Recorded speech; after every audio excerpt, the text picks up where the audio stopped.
Hay una cifra que casi nadie menciona cuando habla de deudas: el 72%. 72% de las familias que hoy están escuchando esto se han despertado, al menos una vez este mes, a las 3 de la madrugada, haciendo cuentas que no cierran. Y voy a decirte algo que quizás no esperabas escuchar en un vídeo sobre fe: esa cifra no es un accidente. Es el resultado de un sistema que se construyó silenciosamente durante décadas para que la ansiedad financiera se sintiera como un fracaso personal y no como lo que realmente es. En los próximos minutos vamos a desmontar esa mentira, hilo por hilo, y al final vas a entender por qué la historia de los 5 panes y los 2 peces no es solo una parábola bonita para repetir en misa. Es, literalmente, un manual de supervivencia psicológica que la ciencia moderna apenas está empezando a confirmar. Este video es para ti si alguna vez sentiste vergüenza de abrir una aplicación bancaria. Es para ti si has fingido una sonrisa en una cena familiar mientras por dentro calculabas cuánto te queda hasta fin de mes.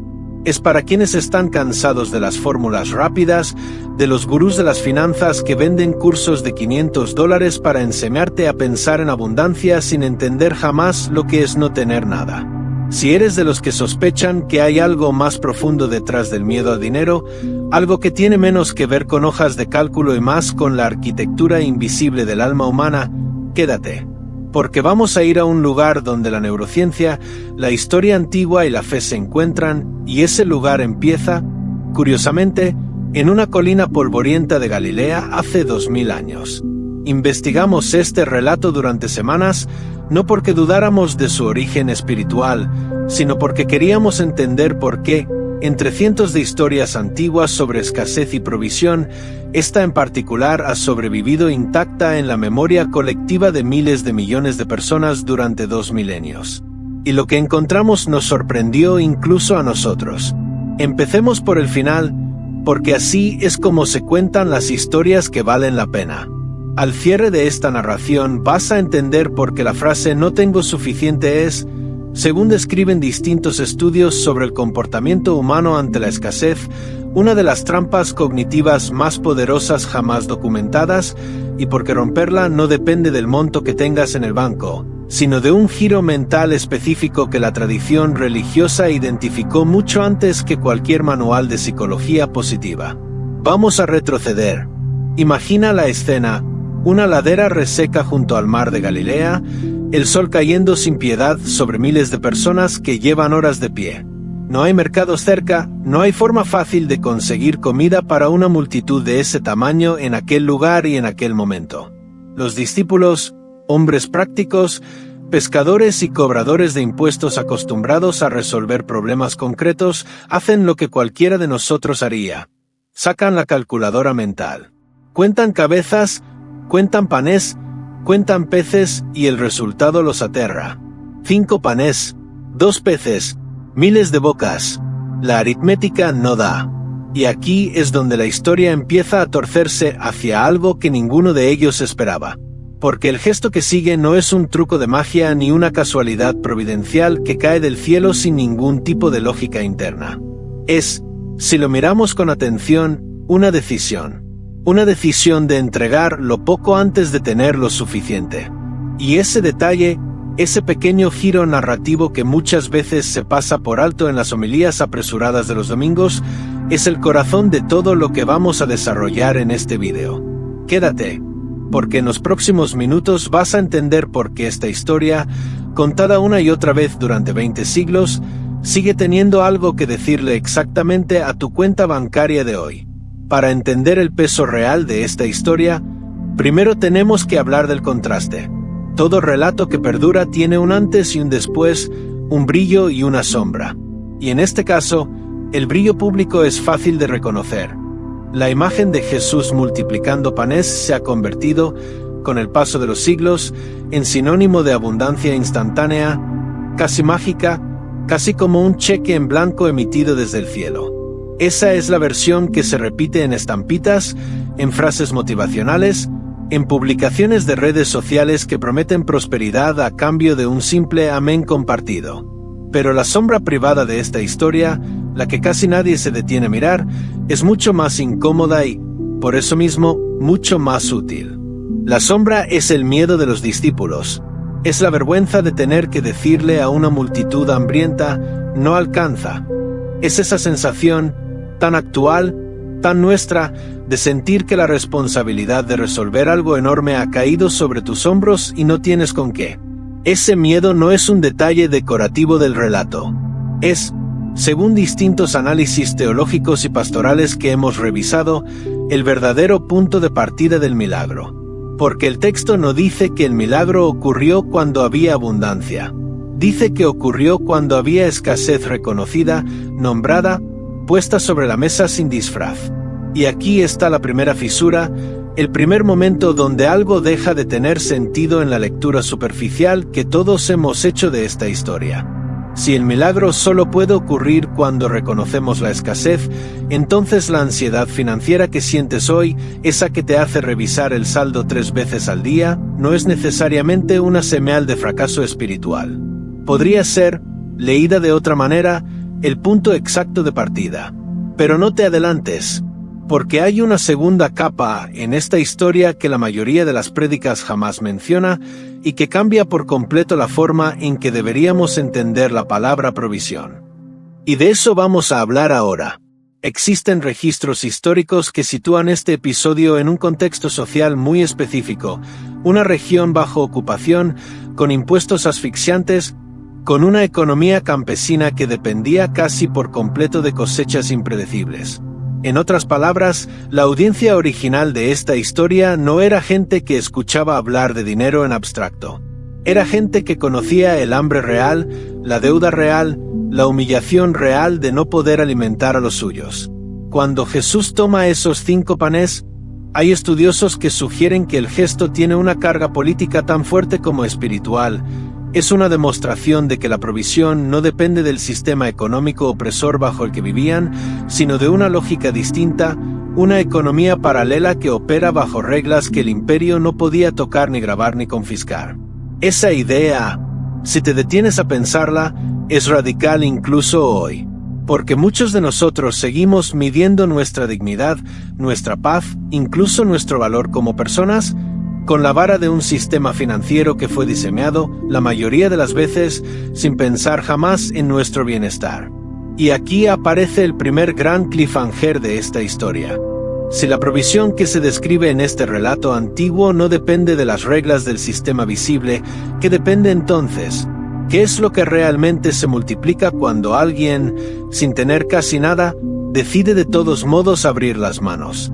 Vamos a dejar esa pregunta suspendida un momento, porque para responderla necesitamos traer a la conversación una voz distinta, una perspectiva que casi nunca se incluye en este tipo de relatos y que le da a toda la historia una textura completamente nueva. Pensemos, por un momento, en el niño. Porque otra versión de este relato, la que aparece en el Evangelio de Juan, incluye un detalle que la mayoría de las prédicas oficiales pasan de largo: los panes y los peces no salieron de la nada. Salieron de un muchacho, un desconocido entre la multitud, que tenía consigo su propia comida, probablemente la que su madre le había preparado esa mañana y que decidió entregarla sin ninguna garantía de que alcanzaría, sin ningún cálculo racional que justificara ese gesto. Ese muchacho es, narrativamente hablando, la figura secundaria que le da la vuelta a toda la historia. Porque los discípulos, con toda su experiencia, con todo su conocimiento práctico del mundo, se quedaron paralizados frente a la escasez. Fue un niño, alguien sin ningún poder de decisión, sin ninguna autoridad, quien dio el primer paso. Y esa asimetría, ese contraste entre la parálisis de los adultos experimentados y la generosidad instintiva de quien no tenía nada que perder, es quizás el subplot más revelador de todo el relato. Aquí conviene detenerse, bajar el ritmo, dejar que la escena respire. Imagina el silencio que debió producirse cuando ese muchacho se abrió paso entre la multitud y entregó su comida. No hubo aplausos, no hubo música de fondo, solo un gesto pequeño, casi vergonzoso en su insignificancia frente al tamaño del problema, que terminó siendo la bisagra sobre la que giró todo lo demás. Y esto nos lleva a la pregunta que de verdad importa, la que conecta esta historia antigua con la ansiedad que sientes hoy frente a tus propias deudas, tus propios panes insuficientes. ¿Por qué es tan difícil, en la vida real, dar ese primer paso cuando sentimos que no tenemos lo suficiente?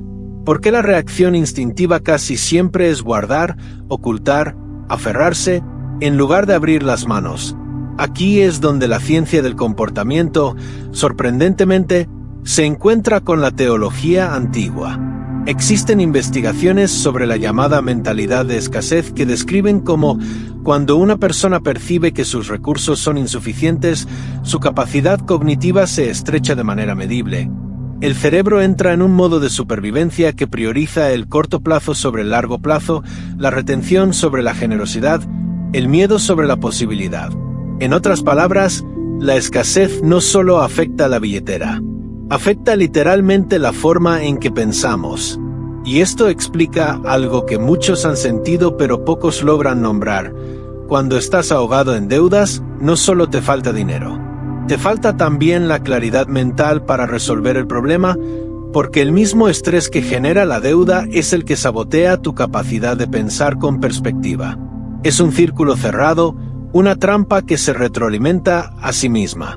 Y es exactamente esa trampa la que la escena de los 5 panes parece señalar con una precisión asombrosa. Los discípulos, atrapados en el modo de supervivencia, solo podían ver lo que faltaba. El niño, libre de esa carga, solo pudo ver lo que tenía. Si el milagro solo puede ocurrir cuando reconocemos la escasez, entonces la ansiedad financiera que sientes hoy, esa que te hace revisar el saldo 3 veces al día, no es necesariamente una señal de fracaso espiritual. Podría ser, leída de otra manera, el punto exacto de partida. Pero no te adelantes, porque hay una segunda capa en esta historia que la mayoría de las prédicas jamás menciona y que cambia por completo la forma en que deberíamos entender la palabra provisión. Y de eso vamos a hablar ahora. Existen registros históricos que sitúan este episodio en un contexto social muy específico, una región bajo ocupación, con impuestos asfixiantes, con una economía campesina que dependía casi por completo de cosechas impredecibles. En otras palabras, la audiencia original de esta historia no era gente que escuchaba hablar de dinero en abstracto. Era gente que conocía el hambre real, la deuda real, la humillación real de no poder alimentar a los suyos. Cuando Jesús toma esos 5 panes, hay estudiosos que sugieren que el gesto tiene una carga política tan fuerte como espiritual. Es una demostración de que la provisión no depende del sistema económico opresor bajo el que vivían, sino de una lógica distinta, una economía paralela que opera bajo reglas que el imperio no podía tocar ni grabar ni confiscar. Esa idea, si te detienes a pensarla, es radical incluso hoy, porque muchos de nosotros seguimos midiendo nuestra dignidad, nuestra paz, incluso nuestro valor como personas, con la vara de un sistema financiero que fue diseñado, la mayoría de las veces, sin pensar jamás en nuestro bienestar. Y aquí aparece el primer gran cliffhanger de esta historia. Si la provisión que se describe en este relato antiguo no depende de las reglas del sistema visible, ¿qué depende entonces?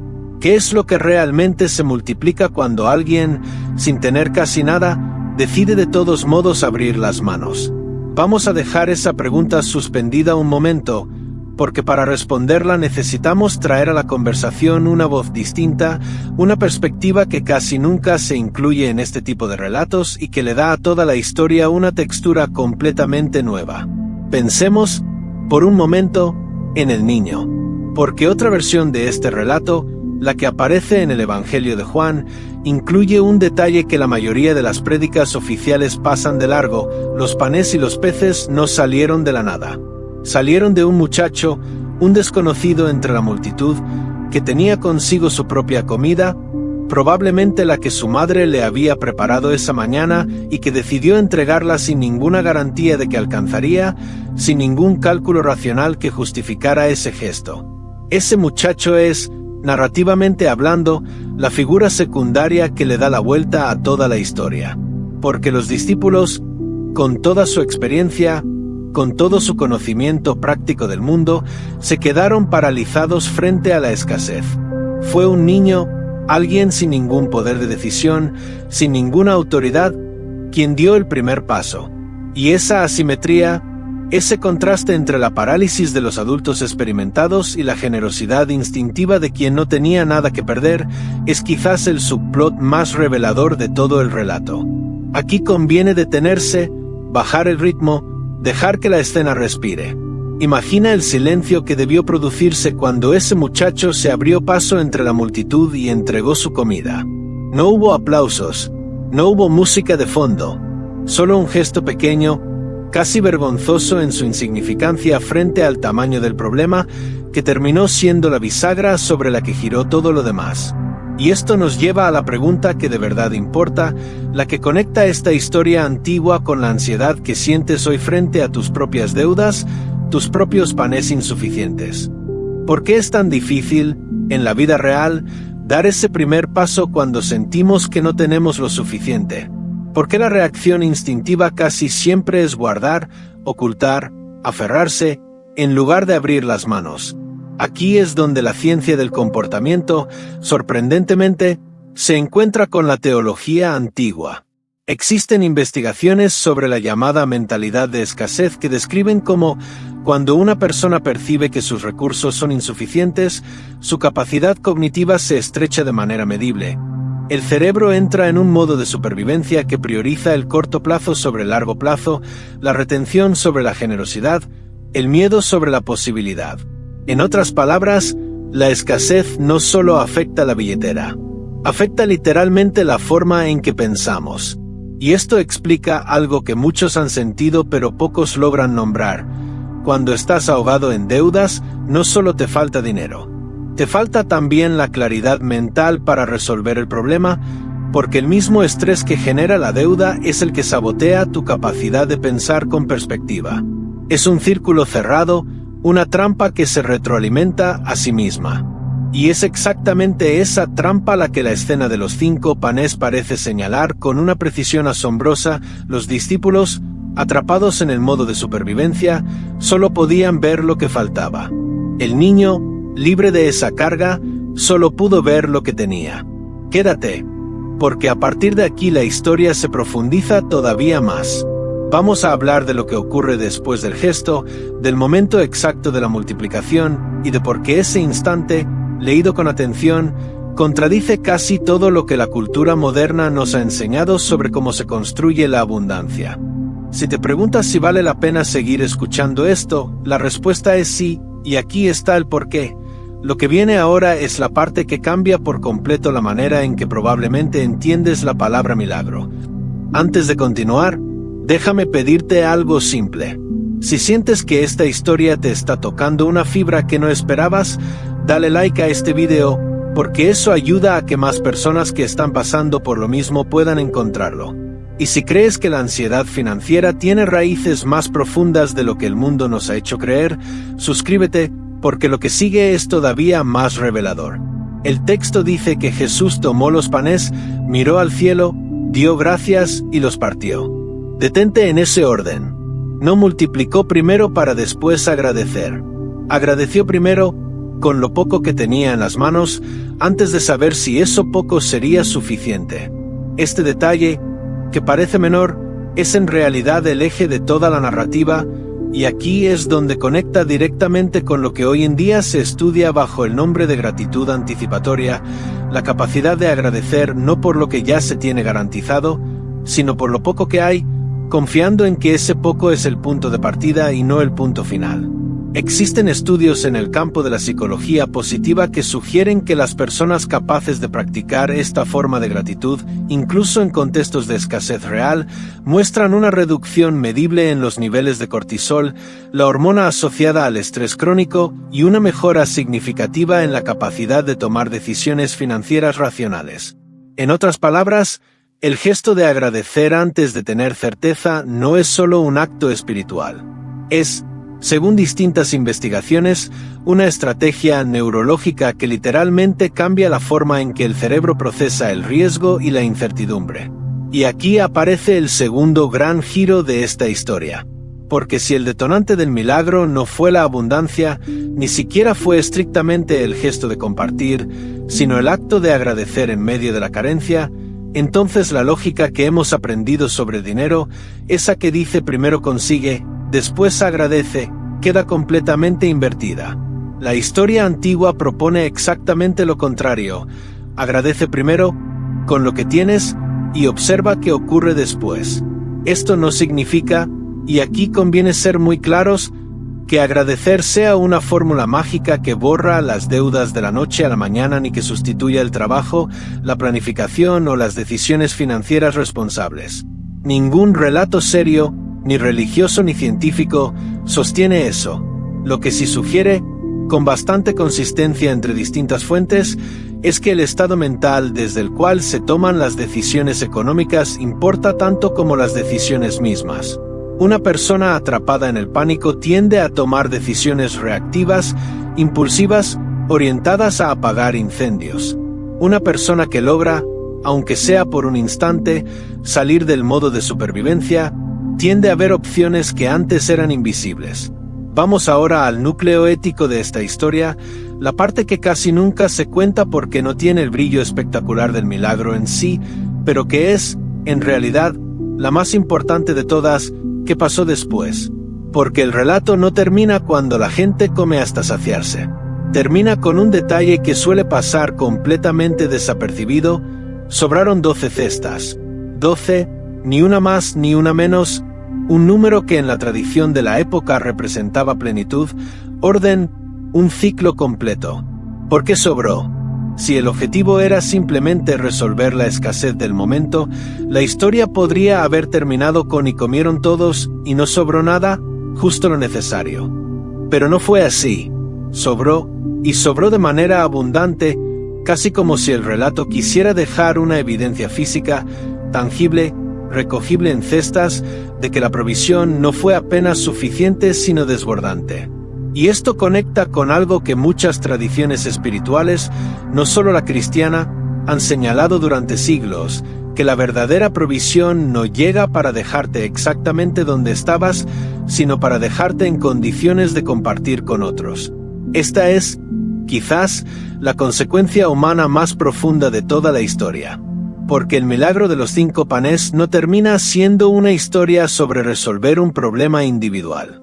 Termina siendo una historia sobre cómo la provisión, cuando se recibe, se transforma automáticamente en la capacidad de dar. Las 12 cestas no se guardaron. Se recogieron para ser distribuidas después, para sostener a otros en su propio momento de escasez. Y aquí está la pregunta que quiero dejarte, la que de verdad importa más allá de cualquier interpretación teológica. ¿Qué pasaría si tu propia historia de deudas, de ansiedad financiera, de noches sin dormir haciendo cuentas, no fuera solo un problema que resolver, sino el punto de partida de algo que, eventualmente, vas a poder compartir con alguien más que esté pasando por lo mismo? No te vayas todavía, porque quiero contarte algo que descubrimos mientras investigábamos este tema, algo que conecta directamente con lo que está ocurriendo hoy, en pleno siglo XXI, con millones de personas que enfrentan endeudamiento crónico.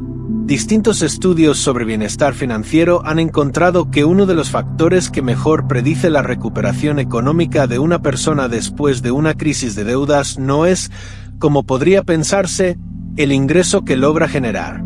Es la calidad de su red de apoyo, la existencia de personas dispuestas a compartir información, oportunidades, incluso recursos concretos, en los momentos más duros. En otras palabras, la generosidad ajena, recibida en el momento correcto, es uno de los predictores más fuertes de recuperación financiera documentados por la investigación social. Esto le da a la historia de los 5 panes una lectura completamente distinta a la que solemos hacer.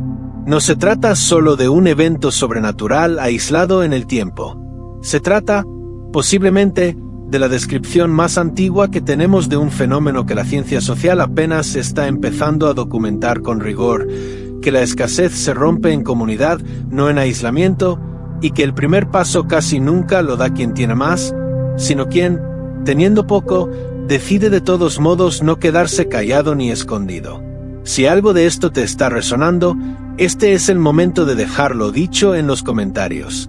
Escribe la palabra que mejor describa cómo te sientes ahora mismo respecto a tu propia relación con el dinero. No para exponerte, sino porque nombrar la escasez, como hicieron los discípulos aquella tarde, parece ser, según todo lo que hemos investigado, el primer paso indispensable hacia cualquier tipo de cambio real.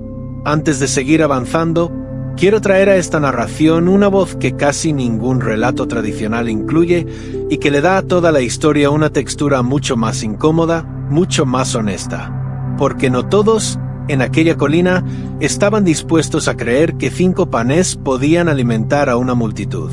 Existen lecturas del relato que se detienen en la figura de Felipe, uno de los discípulos, y en su reacción cuando Jesús le pregunta dónde podrían comprar pan para tanta gente. Felipe no responde con fe, responde con matemáticas, calcula, según distintas traducciones, que ni siquiera con el salario de varios meses de trabajo alcanzaría para darle a cada persona un pedazo pequeño de pan. Y aquí aparece algo que vale la pena subrayar. Felipe no estaba equivocado. Sus cálculos eran correctos. El problema no era su aritmética. El problema era el marco desde el cual estaba haciendo esa aritmética.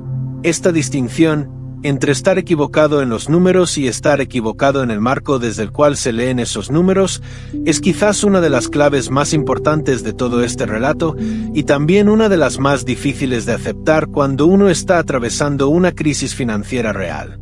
Porque cuando revisas tu propio estado de cuenta, cuando sumas tus deudas y las comparas con tu ingreso mensual, es muy probable que tus cálculos también sean correctos. El problema no suele estar en la aritmética.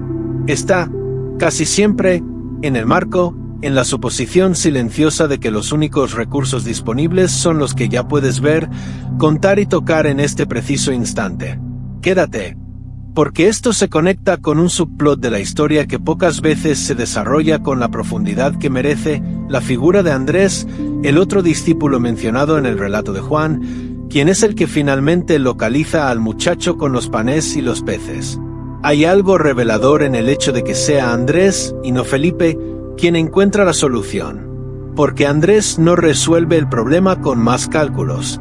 Lo resuelve saliendo a buscar, entre la multitud, algo que ya estaba ahí, disponible, pero que nadie había pensado en usar porque parecía demasiado pequeño para importar. Andrés hace la pregunta que Felipe jamás se hizo, no cuánto necesitamos, sino qué es lo que ya tenemos, por insignificante que parezca. Esta diferencia entre buscar lo que falta y buscar lo que ya está disponible, aunque parezca sutil, tiene implicaciones enormes cuando la trasladamos al terreno financiero contemporáneo. Existen enfoques dentro de la educación financiera moderna, particularmente los que trabajan con familias que atraviesan situaciones de sobreendeudamiento severo, que insisten en un primer paso que suena casi demasiado simple para ser efectivo. Antes de diseñar cualquier plan de pago, antes de negociar con acreedores, antes de tomar decisiones drásticas, se pide a la persona hacer un inventario honesto de los recursos que ya posee, por pequeños que parezcan. Habilidades, tiempo disponible, relaciones, objetos que podrían venderse, servicios que podría ofrecer.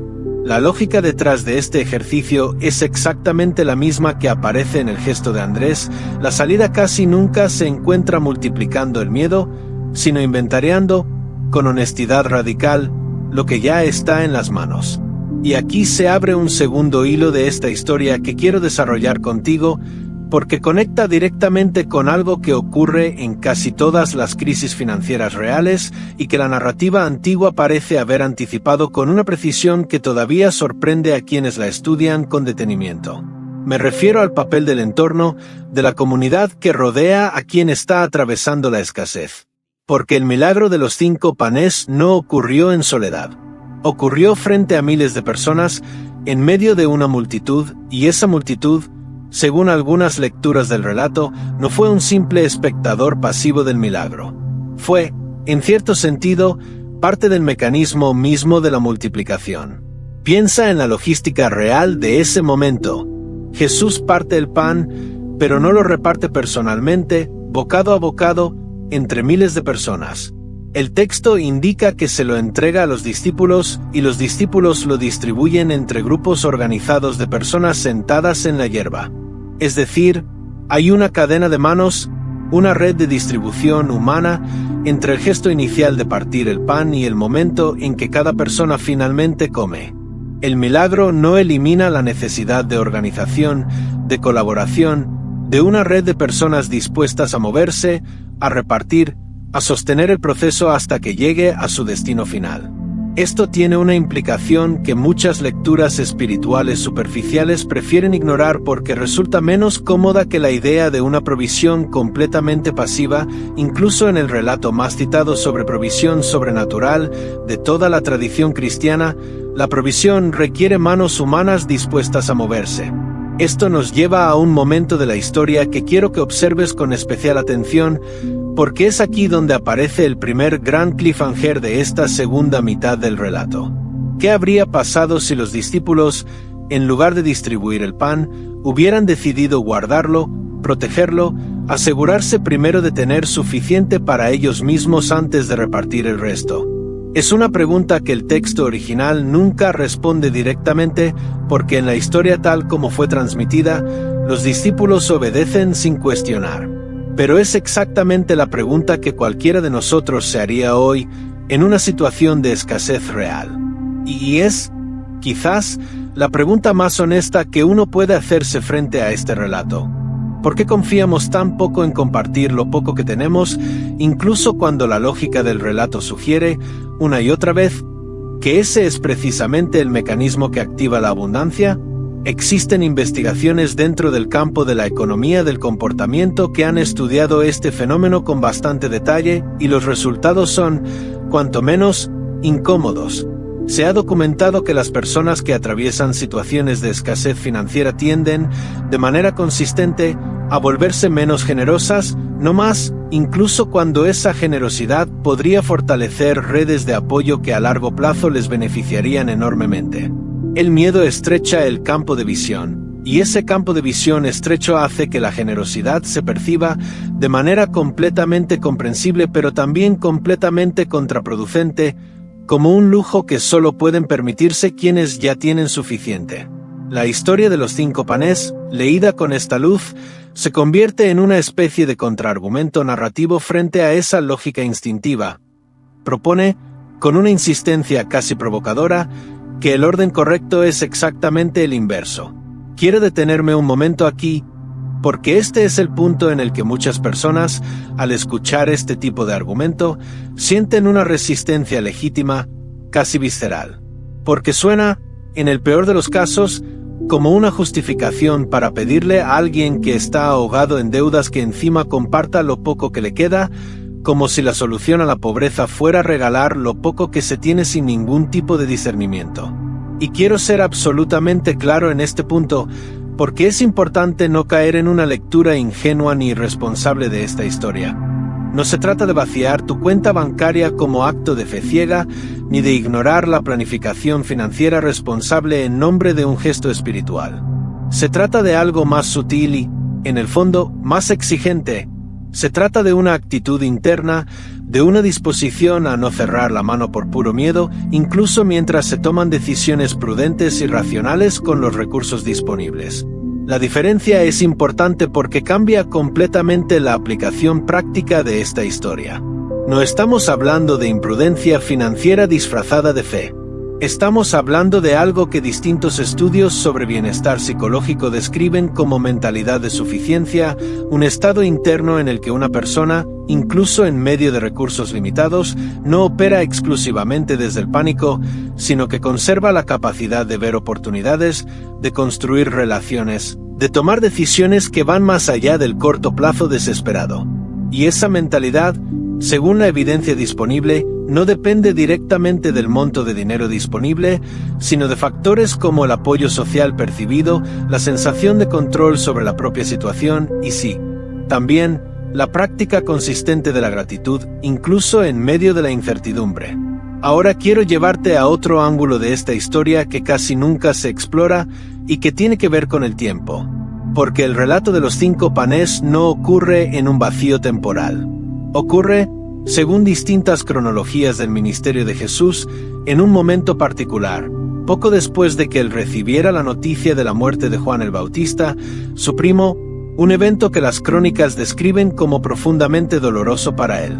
De hecho, el texto original indica que Jesús había intentado retirarse a un lugar apartado, buscando tiempo a solas para procesar esa pérdida, y que fue la multitud la que, al enterarse de su paradero, lo siguió hasta ese lugar remoto, interrumpiendo lo que probablemente era un momento de duelo personal. Este detalle cambia por completo la manera en que deberíamos leer el gesto de la multiplicación. No estamos frente a una figura serena, descansada, actuando desde un lugar de plenitud emocional. Estamos frente a alguien que, según el propio relato, estaba atravesando su propio momento de pérdida y que aún así, en lugar de rechazar a la multitud que interrumpía su duelo, decide atenderla, sanarla y finalmente alimentarla.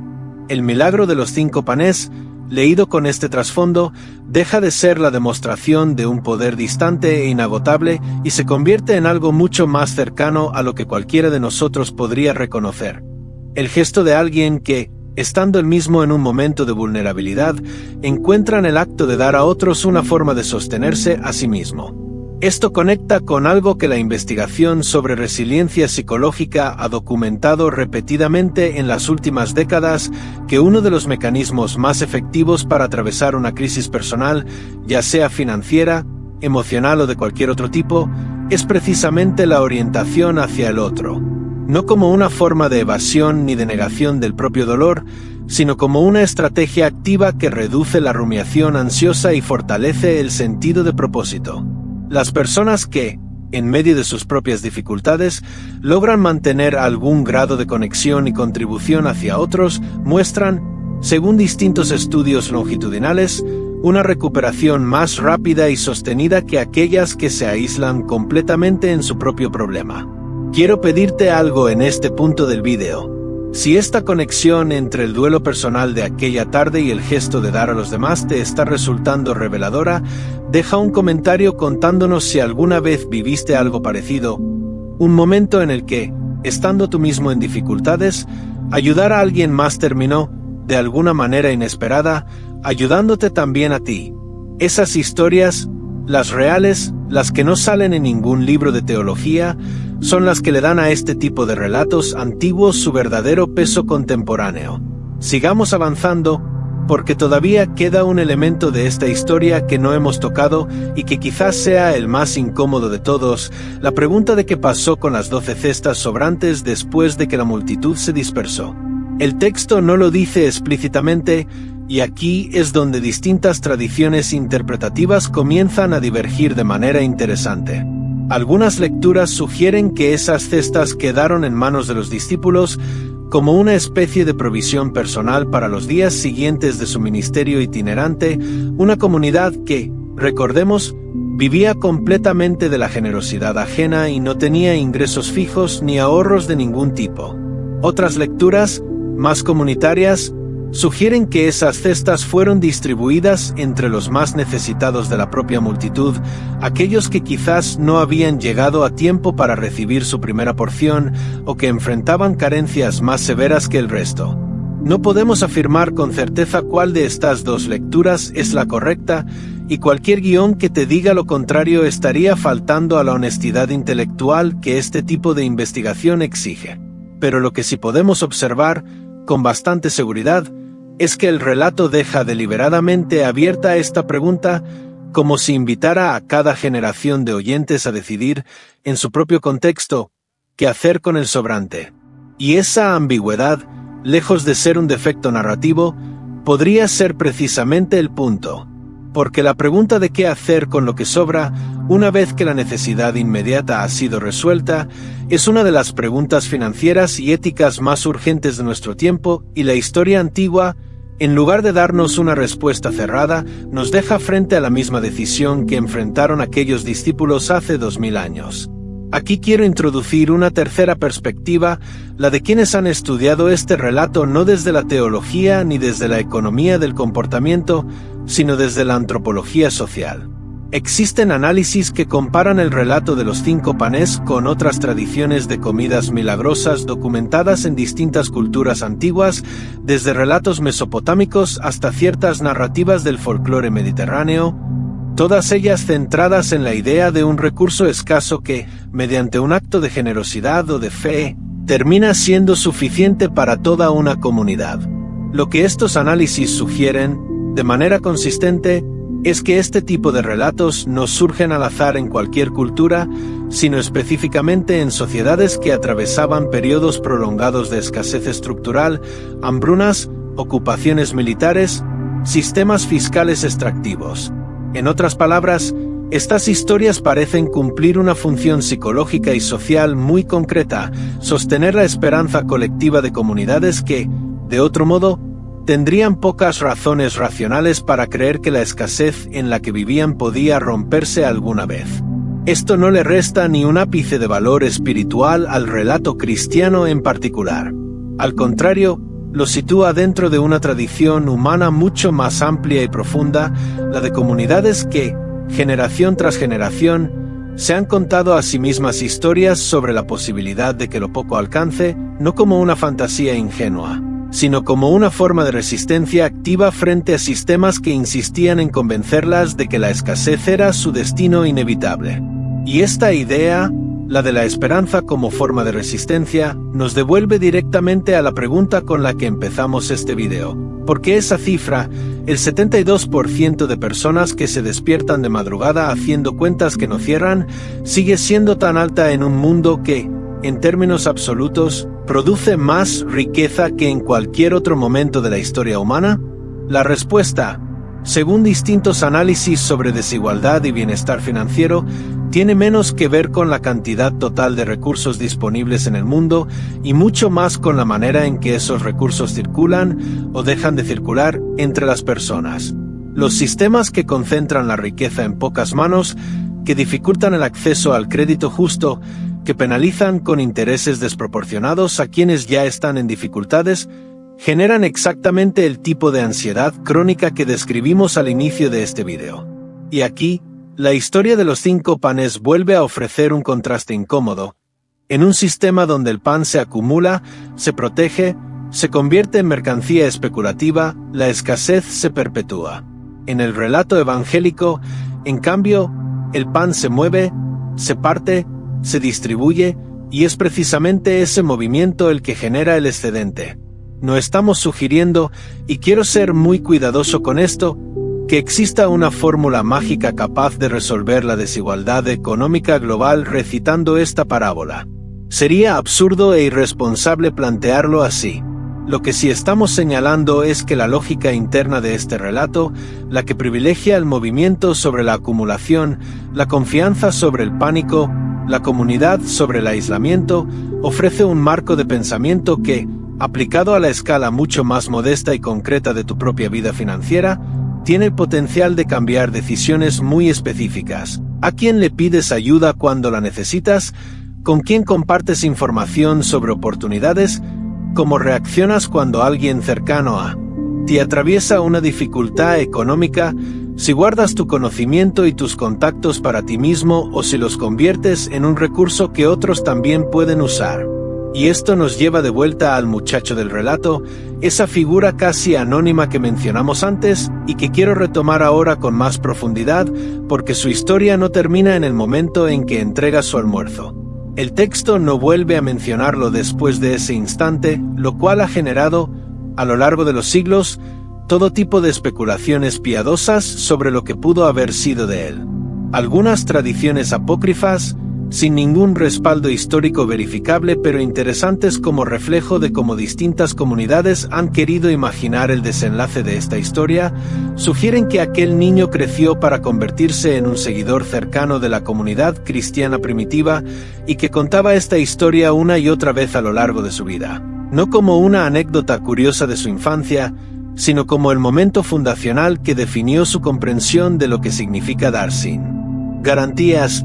No podemos verificar esta tradición, y cualquier guión serio debe decir esto con claridad. Se trata de una leyenda posterior, no de un dato histórico documentado. Pero la persistencia de esta leyenda, el hecho de que distintas comunidades a lo largo de los siglos hayan sentido la necesidad de imaginar un final para ese personaje anónimo, dice algo importante sobre nuestra propia relación con la generosidad. Queremos creer que los gestos pequeños, los que se hacen sin ninguna garantía de reconocimiento ni de recompensa, dejan una huella que perdura más allá del momento en que ocurren. Y quizás, más allá de si esa leyenda específica sobre el muchacho es históricamente precisa o no, esa intuición colectiva contiene una verdad que vale la pena tomarse en serio, que los gestos de generosidad genuina, incluso los más pequeños y anónimos, tienden a generar consecuencias que se extienden mucho más allá de lo que la persona que los realiza jamás llega a ver o a saber. Si has llegado hasta aquí, quiero pedirte algo antes de cerrar esta parte de la historia. Activa la campana de notificaciones si todavía no lo has hecho, porque este canal va a seguir explorando estas conexiones entre relatos antiguos y la vida financiera y emocional contemporánea, y no queremos que te pierdas las próximas entregas. Y si sientes que alguien en tu vida necesita escuchar esta historia hoy mismo, esta es la señal para compartirla, no como un mensaje de culpa disfrazado de espiritualidad, sino como una invitación honesta a mirar la escasez desde un ángulo distinto al que probablemente ha estado usando durante años. Durante siglos, la lectura predominante de este relato ha sido casi exclusivamente vertical. Dios provee, el ser humano recibe. Pero hay una lectura horizontal, mucho menos explorada, que quizás sea la más útil para quien está enfrentando una crisis financiera concreta hoy mismo. Y es esta: el milagro no ocurrió en el cielo. Ocurrió en las manos, en el instante exacto en que algo pasó de una mano a otra. El pan no se multiplicó en un depósito invisible. Se multiplicó en movimiento, en el acto mismo de repartir. Esto tiene una implicación práctica que va mucho más allá de lo espiritual. Sugiere que la provisión, entendida de esta manera, no es un evento pasivo que uno espera sentado, sino un proceso que se activa en la acción, por mínima que sea. No es casualidad que en distintas tradiciones de educación financiera moderna, incluso en contextos completamente seculares, uno de los principios más repetidos sea precisamente este: la claridad y el alivio financiero no llegan primero y luego permiten actuar. Llegan, casi siempre, como consecuencia de haber actuado primero, aunque sea con un paso pequeño, incierto, insuficiente en apariencia. Y así, llegamos al final de este recorrido.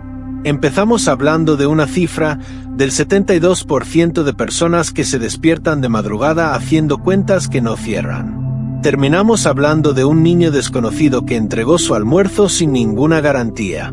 En el medio, descubrimos que la historia más repetida sobre provisión divina en la historia de la humanidad occidental no es, en el fondo, una historia sobre magia ni sobre riqueza instantánea. Es una historia sobre el orden exacto en que ocurren las cosas: primero el reconocimiento honesto de la escasez, después la gratitud practicada sin garantías, después el gesto de compartir lo poco, y solo entonces, como consecuencia y no como condición previa, la multiplicación. Si esta historia te dejó pensando, si sientes que hay algo aquí que necesitas volver a escuchar con calma, guarda este video, compártelo con alguien que esté pasando una noche de esas donde el sueño se escapa por culpa de las cuentas que no cierran, y suscríbete a este canal, porque en las próximas semanas vamos a seguir investigando estas conexiones entre la sabiduría antigua y lo que la ciencia moderna está apenas empezando a confirmar. La próxima entrega va a llevarnos a otra historia, igual de antigua, igual de mal contada durante siglos, y con una revelación final que, te lo adelanto, tiene que ver con la manera en que medimos el verdadero valor del tiempo. Nos vemos ahí.